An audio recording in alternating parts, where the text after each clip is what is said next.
All right, happy Monday. We're starting fresh on a new job. Things are already very exciting here. We're in the midst of removing this fence so we can get our machinery in here. We just demoed the basketball hoop in the front, a big official one. That was fun. We're already saw cutting the back patio. What we're gonna do is take this piping, the main line in the back that the downspouts all tie into, we're gonna pick that up and we're gonna send it out into the yard into an array of Coltex. We also are going to modify the discharge on sump pumps. They currently just kind of intermingle with the downspouts. The water's crashing and causing a big problem. A lot of conflict, a lot of water in the basement. We're going to fix all these problems, and we're going to walk you through this job step by step as we move into the next phase. All the roof drains are tying into the footing drain, and that's causing a big problem here. So we've saw cut all these stones. We're going to pop them up one by one, and then we're going to create a trench.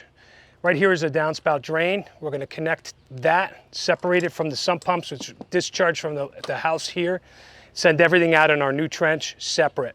These two shallow window wells, there's no depth on them. So there's passive vents, but the window wells stop right at the vents. So if these window wells fill, water just taps right into that vent and floods the basement. There are drains at the base, but they tie into the footing drain. The water table is really high. The footing drain seems to be always full of water.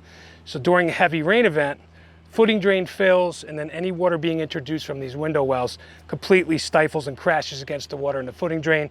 Everything backs back up, fills these window wells, and spills inside the basement.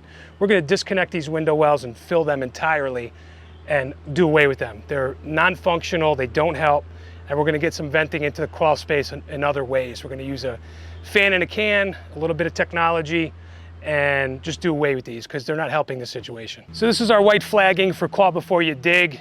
This is basically our Coltech gallery zone.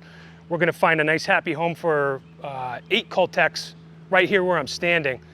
Everything's going to be sent from the house to these Coltechs here, and then headed out to the corner of the property. We're going to create an overflow for the system.